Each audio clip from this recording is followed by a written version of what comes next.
He's Tony. I'm Mike. We're here to watch the world burn.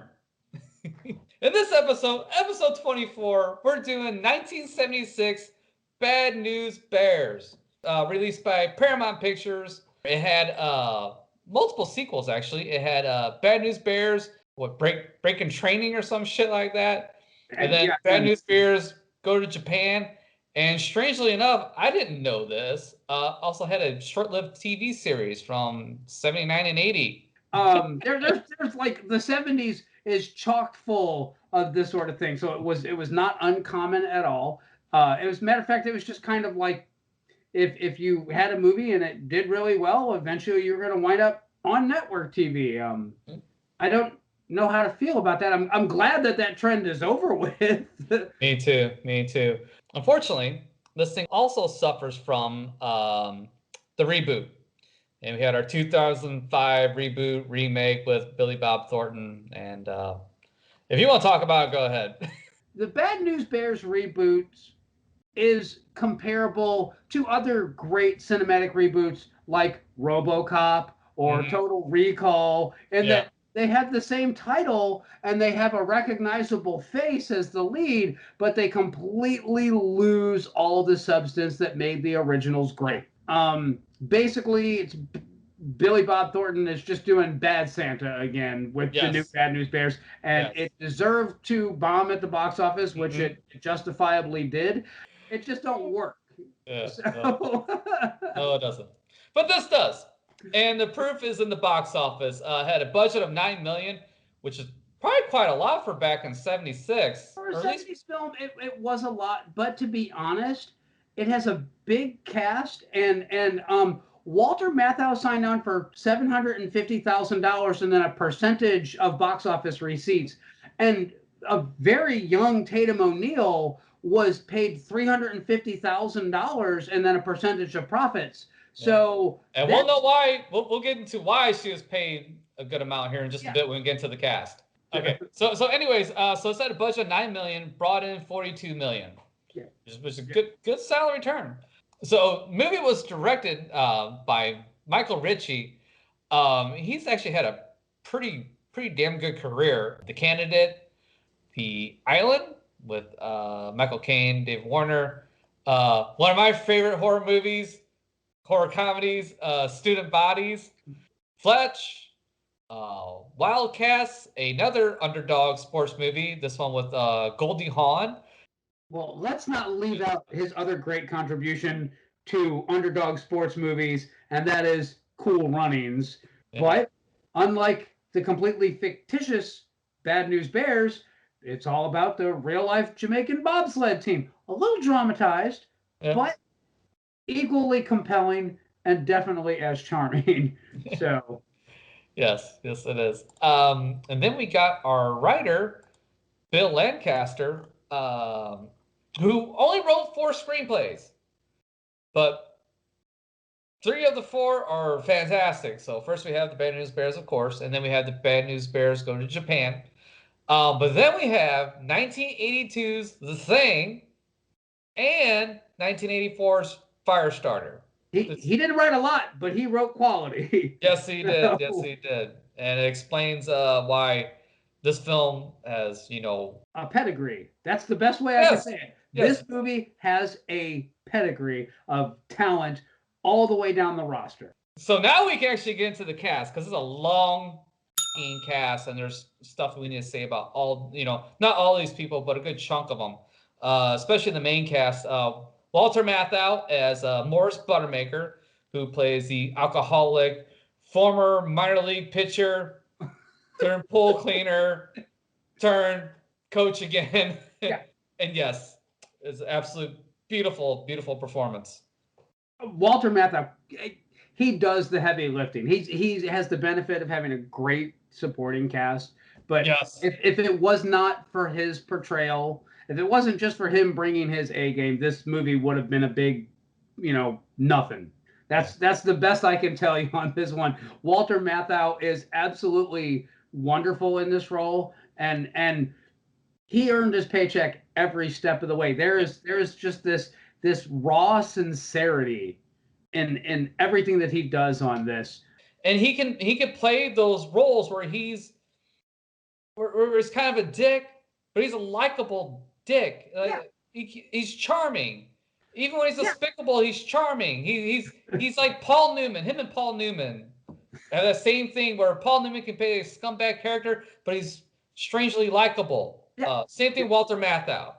I completely agree with that. I completely agree with that. That's spot on. So, and then we have Vic Morrow as Roy Turner, the head coach for the Yankees. Vic Morrow was the perfect actor in the perfect role at the perfect time, because watching this movie, you forget that he's a character that's talking dialogue written by somebody else. He so owns his role in this movie. Tatum O'Neal. Yeah.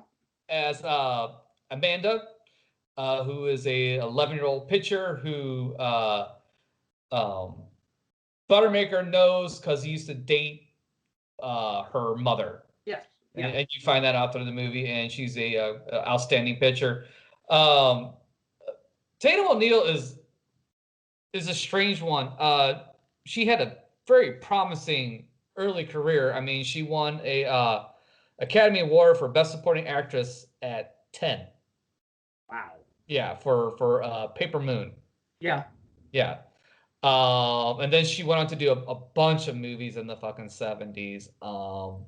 Little Darlings and a bunch of other stuff. Little Darlings was like her big one with her and Christy McNichol, who was also like Kevin Dillon star in the 70s. What's that? Yeah. So we're gonna have to do an episode on that movie, because again, that's one of those coming of age movies that is about the reality of coming of age, not the bullshit saccharine Disney Channel crap that's been shoveled on people for the last 25 years. There's some honesty to that one, much like this film, which is one of the reasons why I picked it. So anyway, go ahead. Okay. Fun, interesting fact. She was Michael Jackson's first public relationship. Really? Yes. I guess that makes sense, because he was famous from the time he was 5. Yeah. So. So apparently O'Neal tried to seduce him, but he was terrified of the idea of having sex, so they never actually consummated their relationship. You fool! And then in the 80s, she married John McEnroe, battled drug addiction, and then she had a mild comeback in the mid-2000s, but it didn't last very long. It was kind of a, hey, I'm trying to come back, and nobody cared anymore.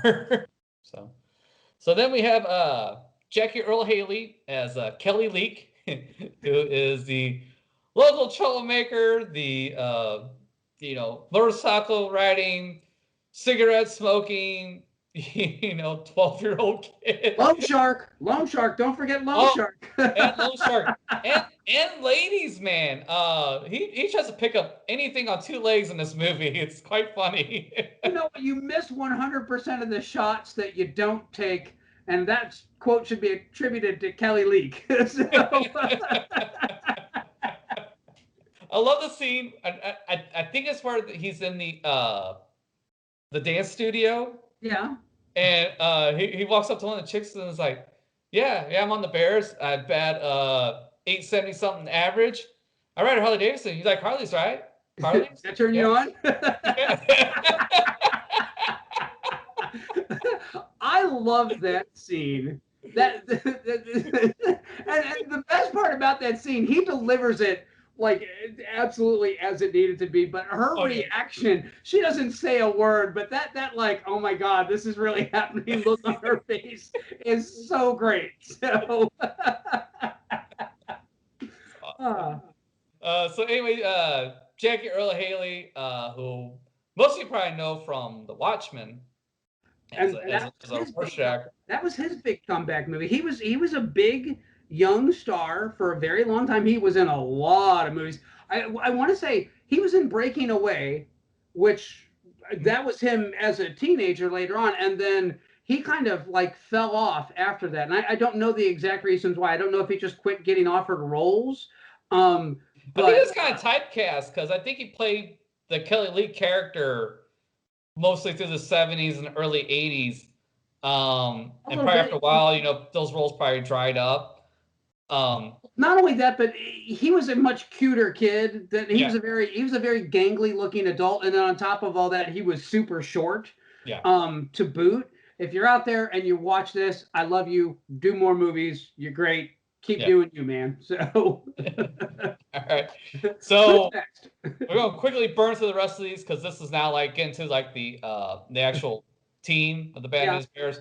So Chris Barnes as Tanner Boyle, who's the fiery little short kid, shortstop. Aaron Blunt as Muhammad Abdul Rahim, who's the guy that wants to be Hank Aaron. Thank you. Gary Lee Cavagnaro, I butchered that name, doesn't matter. As Mike Engelbert, who's the who plays the catcher. Yeah. This character's annoying, but fun at the same time. He's always eating. He's always proud about my. You know what's funny is that he was considered an extremely obese kid back in the 70s. Yes. And he wouldn't even rate at this point now. So as weird as that sounds, if you want to know like how much body image has changed in the last several years, go back and watch this because he's just husky. Yeah. But, people were always giving him crud about his food. Yeah. That's the quote. Thank you. That's the quote I was looking for. As he pulls like a fucking Snickers out of his pocket, starts eating. And eats it with the wrapper and all. So. Oh, shit. Alfred W. Lutzer as Alfred Ogilvy, who is the nerd that just does the stats for the team. Yeah. David Pollock as Rudy Stein, who is their first pitcher, but he is a horrible pitcher, and that's why they get Amanda. David Stambaugh as Toby Whitewood. Now, his character isn't so much important as his dad is, who's Bob Whitewood, who's the councilman that lobbied to get the Bears on the team and then pays. Actually, he didn't lobby, he sued. Yes. So, yes. So this goes back to an old 70s trope, and the kids may not be familiar with this one, but this would be like, well, my dad will sue your dad. Well, in this particular film, that's exactly what happened. He wanted to play baseball. He wanted his kid to play baseball. He couldn't make it a team. He sued to make them expand the league. So kudos to you. That's some good dadding right there. You get your lawsuit on, man. Brown and Crouppen. Quinn Smith as Timmy Lupus, who is the quote booger-eating spaz of the team, who plays right field. Go ahead. I was gonna say, like, he has like 3 lines of dialogue in the whole movie, but as weird as this sounds, he's easily the most sympathetic character on it. He's that kid that he's not a bad kid. No one talks to him because he's dirty. Well, and then like everybody just fucks with him ruthlessly. Yeah. And like this movie has a big soft spot in my heart because like I knew all these kids. This is our childhood on film. There's it is. No other way to put it. So no doubt about it. Yeah, and it's part of what makes this movie timeless because you know every one of these guys. Yeah. Every bit. So. Let's see here. George Gonzalez as Miguel Aguirre. Yeah. And then there's another Mexican boy, Jamie Escobedo. Sure. Yeah, sure. As Jose. So they're brothers. One plays right field, the other one plays second base. Brett Marks as Jimmy Feldman. Who's in the film like for 2 seconds, like literally 2 shots. And Scott Firestone as Reggie Tower, who is the third baseman, who's also barely in there for 2 seconds. And then lastly, who's not on the Bears but plays baseball, Brandon Cruz as Joey Turner, the son of Roy Turner, who plays for the Yankees. So, it's a big ass cast, and yet weirdly, none of it's unnecessary. No. There's some depth to all of these characters. Yeah. It's not just like, here's your one trope and don't ever say anything that's not related to that one trope. That's something that we could do with a little bit more of in family entertainment, to let people know that, you know what, these are people. They're not just, one note characters for everything. Kids will get that people have multiple traits. It's not just one thing. So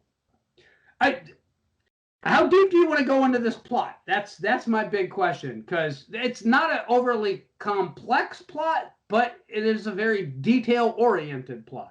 Not super deep. I mean, we just need a just kind of bullet point. I'm giving you the 3-minute version. Are you ready for 3 minutes? All right. So the 3-minute version. So a Little League baseball group has basically been sued and forced to expand to create another team. And it's done by one of the city council members because he wants his son to play baseball, but he couldn't get on any of the other teams. They already had full rosters or whatever excuse they conveniently came up with. So the Bears is put together as a brand new team, and Walter Matthau, who was a former minor league pitcher who never went to the majors, but he's kind of seen as a Swami guru of baseball. He's the most qualified. He's also paid by the city council member to coach the team. He gets drug into it, and he is looking at this like dreading every minute of it. But he then meets the team and writes them all off as a bunch of losers. And so he's now coaching a team that he really didn't want to do, that he was kind of forced into it. It's interfering with his pool cleaning business on the side. This is supposed to be his side hustle, and it's draining resources away from the big pool hustle. But he's a drunk. He's a bit of a misfit.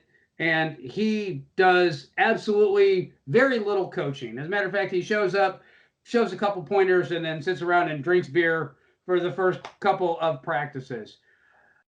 Things start to change when they play their first game. And when they play their first game, it never gets out of the first inning. The kids on his team are completely humiliated. It's like 26-0 in that first and only inning. And hey guys, one thing is so bad they don't even get a chance to bat. Yeah. They don't get a chance to bat. They don't even make it in through a whole inning. Yeah. And there's a really fascinating exchange that happens during this game. And it's when Walter Matthau goes over and he's like, hey, you know what? Can we just forfeit this?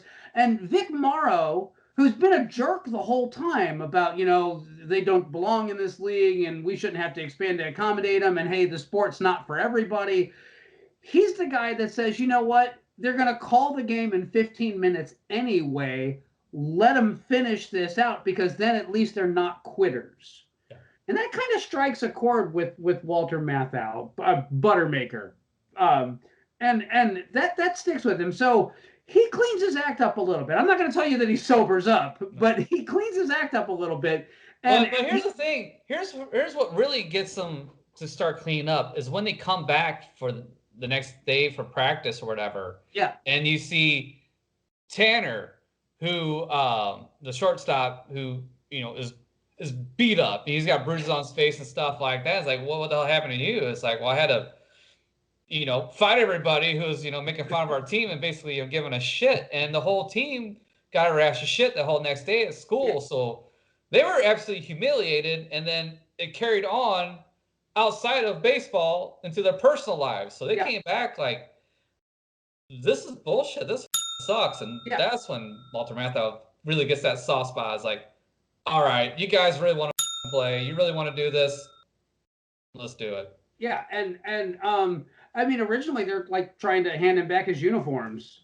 That he spent a whole lot of time actually having to get Chico's bail bonds to sponsor the team. All the good sponsors, all the good sponsors taken. Fun fact: that is a legit business that actually existed. So Chico's bail bonds is real. It put a smile on my face when I read about that. But so he actually starts, walking these kids through the fundamentals and actually kind of, starts teaching them. And so the next game they still lose, but at least they got to play all 6 innings because it's Little League.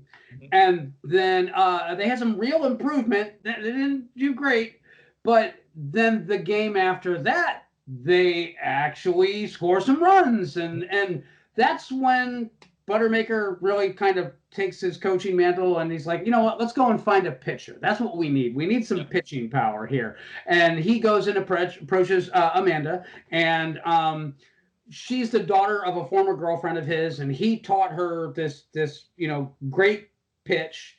And there's much hemming and hawing back and forth, but she eventually does decide to join the team, and she is every bit as good as Walter Matthau has said. Then Kelly Lee, who is the troubled kid, who, yes, he smokes and he rides a motorcycle and he tries to pick up every chick that he can, and he hustles at air hockey and at pinball. Kelly Leak is the man, and if you borrow a nickel from him, if you don't give him a dime on Thursday, he'll break your arm. And that's Whoa! Again, Vic Morrow's character is tantamount to this because like, yes, he's a jerk and he's like disruptive and he's like, screwing with the games that they're playing. And one day Kelly Leak is just sitting on the bleachers while all the other teams are out practicing on the baseball fields. Hang on. Before you get to that, they try to recruit him.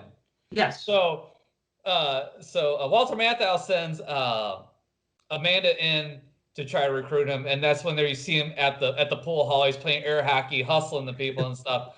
And so she gets in there, and he lets her score some points on him, to think that she may have a chance, in winning. And so they make a bet. If Amanda wins, he joins the team. If she loses, well, you'll find out.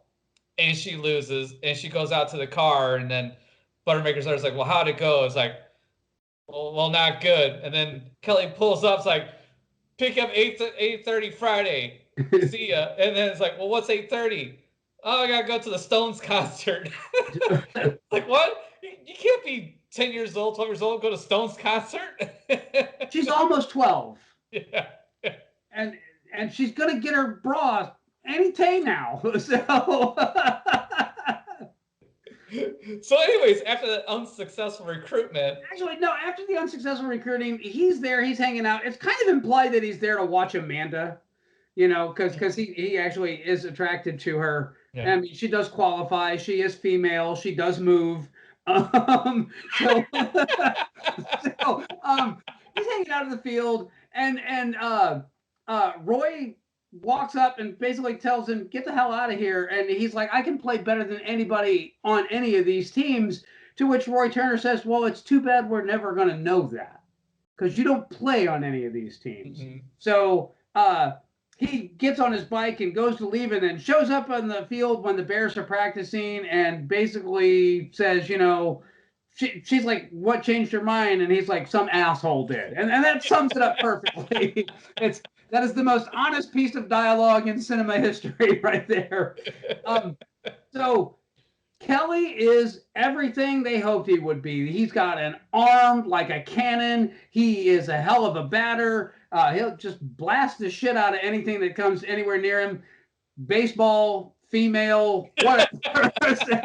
So good on you, Kelly Leak. Good on you, you man. And all of a sudden, the Bears start winning. Mm-hmm. And I love how they did this. This is like one of those perfect montages, and it's just involving the scoreboard where they have the letters, where they have, each one of the teams and their wins and their losses, and the Bears start moving up the board. Yep. And at the very end of the season, they get to the top of the board.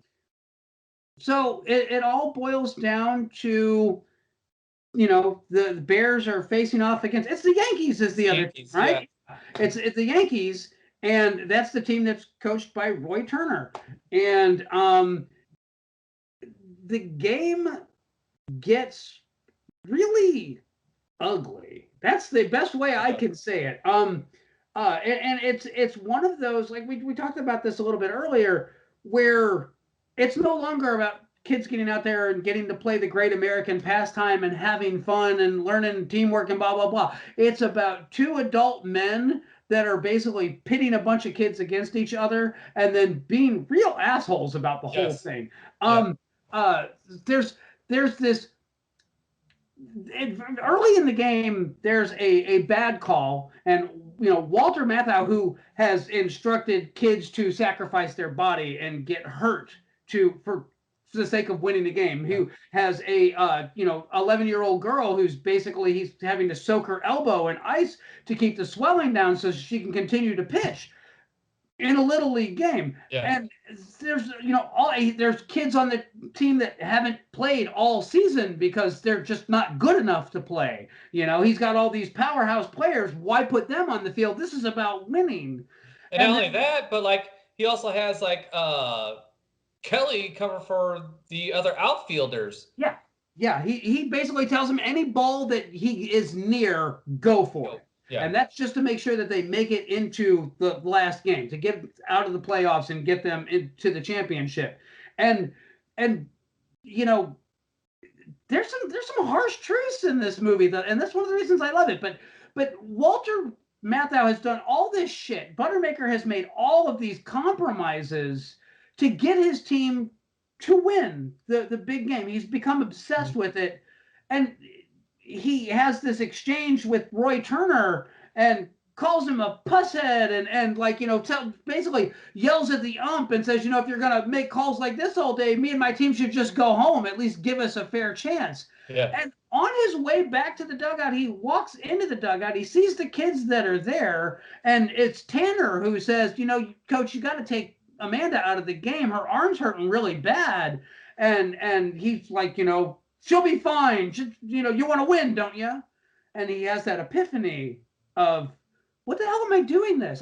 These kids aren't having fun. I'm torturing these kids for something that ultimately doesn't matter. And it's like, you can see the switch turn. Walter Matthau carries this scene beautifully, and he does it without saying a word. He does it without it being hammy or hokey or I have to go into a big monologue about the epiphany that I've had. He just... It's you can literally watch the switch turn on his face, and he puts all the bad players and all the players that have not either won the bench or completely screwed up all season. He puts them all out on the field. He gets shit from the counselors who sued to get the league to expand because again, now it's no longer about his kid getting to play baseball. It's about winning. Yeah. And yet somehow these kids that showed up, that didn't get to play, that weren't the star players, they actually start mounting a comeback. And all of a sudden they're in a position to where they could actually win this thing. They almost win. And do we spoil the ending? Yes. If we spoil the ending, Kelly Lee is running for home plate and he gets tagged out. And they lose by one stinking run. They lose by one run, and we go through the whole presentation of the trophies at the end of the movie where the Yankees, minus their pitcher, are there with their giant 3.5 foot tall trophy, and they have this hey, you know what? We know we gave you guys a lot of crud, but you guys are okay. To which our booger picking spaz takes the trophy, the second place trophy, which is about 6.5 inches tall, throws it at him and tells him to shove that trophy up their ass because next year they're going to beat it. So, and then they all have a beer and call it a day. There's so much stuff packed into this movie, and it's such a tightly constructed movie. But here's something that you don't see in a lot of films, and it's little details, and I kind of want to get into the nitty-gritty on this one. This is one of those movies where a lot of people talk at once. Mm-hmm. And sometimes it's kind of hard to figure out who you're supposed to be paying attention to. And that's by design, because when you're surrounded by 12 kids, there is no order. It is chaos. It is chaos incarnate. You are never going to have an occasion where you have 12 kids and everybody's quiet and only one person is talking. But they don't really talk over each other a whole lot. Really, it's more organized than that. Well, it's directed. I'll say that. It is the camera kind of shows you who you should be listening to, but you can pay attention to the other conversations. They're perfectly audible. So I appreciate that little detail.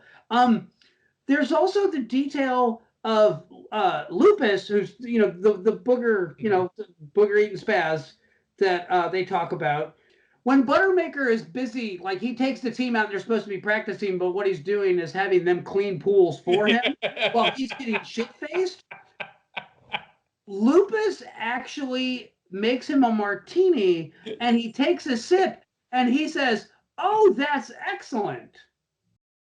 That is a perfect martini." And it's like, okay, from just that little exchange, you know that the reason that Lupus isn't clean, that he's never, kempt, is because his parents are alcoholics. That's why he knows how to make a perfect martini, but doesn't know when to take a bath. So it's like a million little details like that, and they all add to the fabric of this movie in such a meaningful way. Tanner is probably my favorite. He's got short man syndrome like no one's business. And like, when they ask him who he got into a fight with, he's like the seventh grade. So, but there's something said for little man syndrome is if you weren't that though, you were Lupus. So you pretty much had to be one or the other. If you weren't fighting tooth and nail, you're getting picked on relentlessly. So I can totally relate because I had to be that. Not to that extreme, but somebody came and give you shit, you had to stand up for yourself because if you didn't, the shit just kept coming. So and again, the honesty of grade school and middle school. Take the sanitized. Oh, everybody's friends and we all get along. No, that's not how school works at all. This is the realities of childhood put in front of a camera like no one's business. And I can't remember another movie that's just been this raw about, hey, you know what? Being a kid kind of sucks. And here's why it kind of sucks. Because you can be the nicest, kindest, generous, giving person. And just because you showed up in a school and rubbed someone the wrong way, you can be with relentlessly when no adults are around and no one's looking. So like I said, a lot of this rings absolutely true to me. So not only have like the normal childhood stuff, but then now you're also pawns in a stupid game for adults as well. Yeah, exactly. And the other thing is that Kelly Leak, he's what, 12, 13? He's smoking cigarettes and riding his motorcycle. He's in such a hurry to be a grown-up, he's forgetting to be a kid. And there was a lot of that when I was going to school. And Tatum O'Neal's character, same exact thing.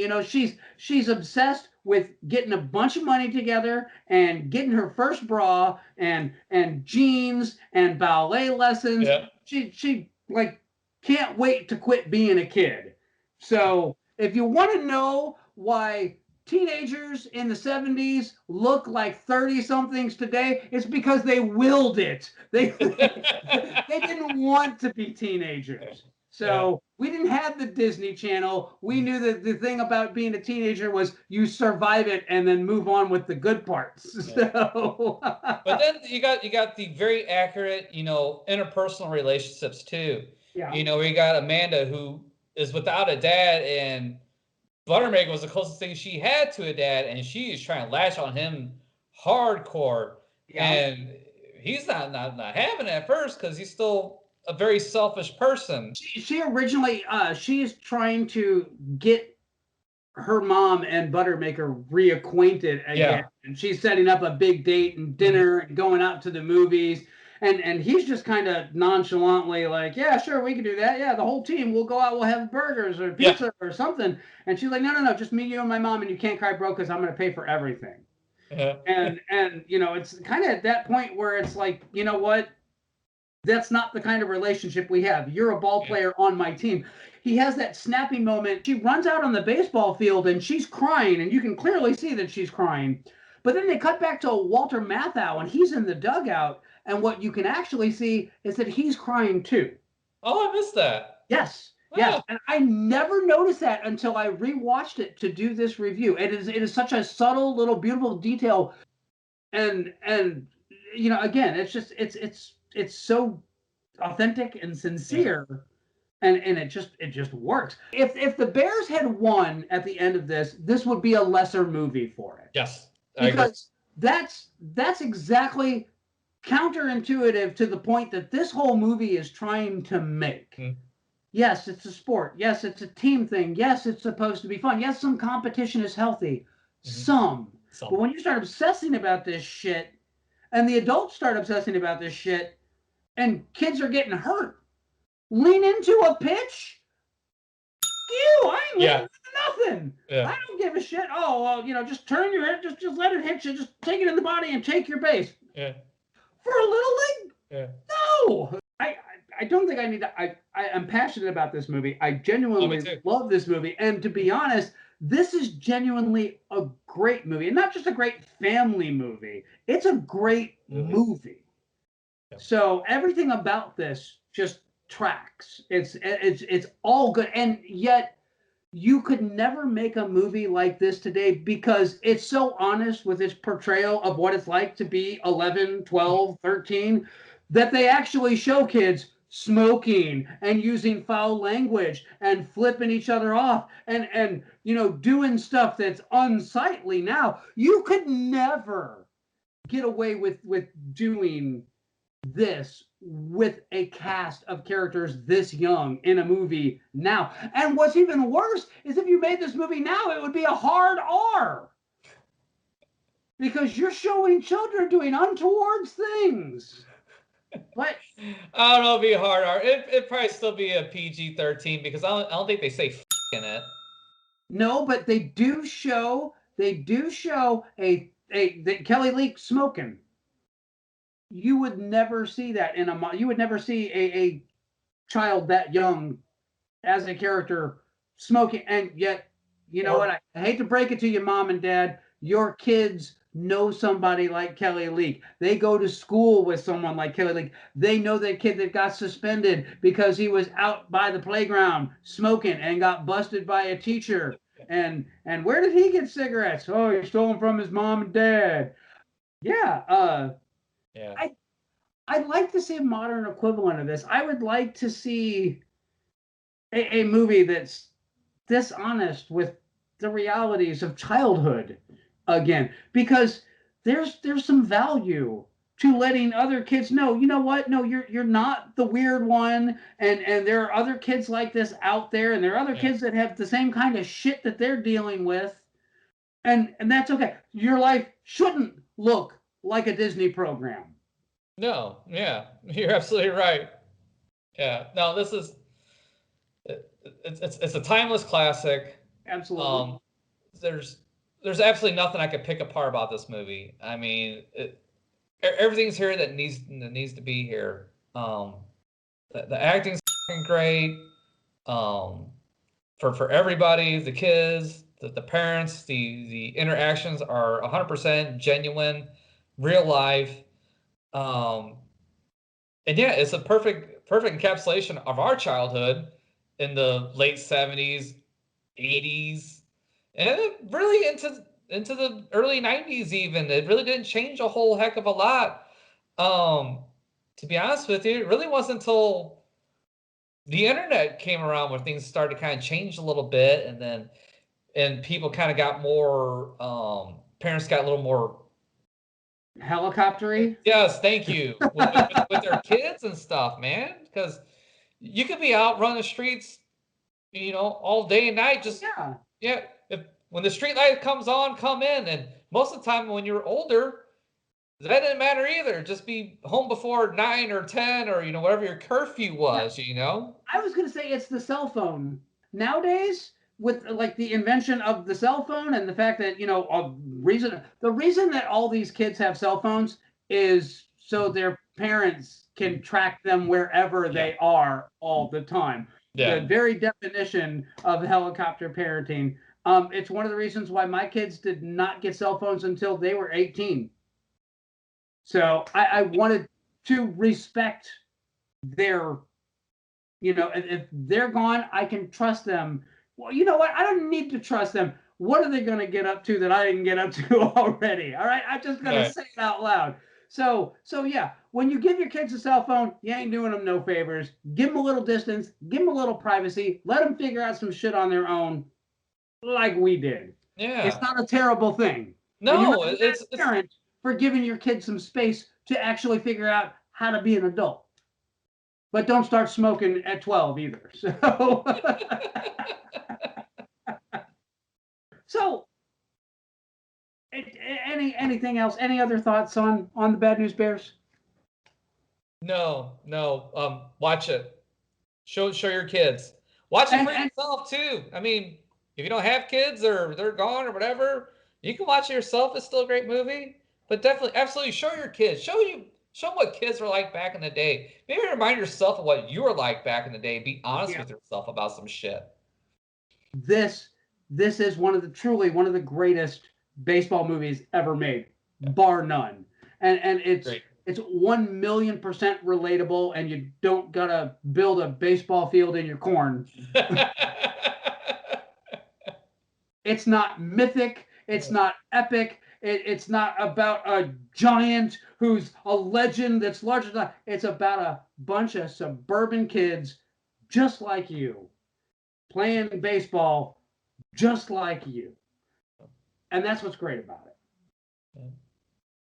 All right. So, Mike, what are we watching next? Next, we're watching another summer classic, at least from my era, in your era, I guess.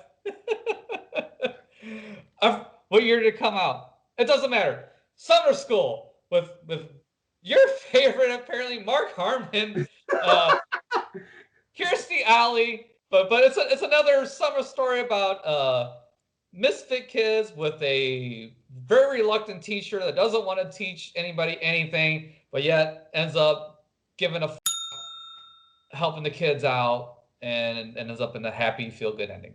And Kirstie Alley back when she was smoking hot. Yep. So yeah, it's a win-win. I mean, really, I don't quite know what else to say about this. So, so I'm apparently going to have to locate a copy of this movie. Is it on any streaming services right now? I hope so. Well, I guess we'll find out on the next episode of Tony and Mike Watch the World Burn. We'll see you guys the next time.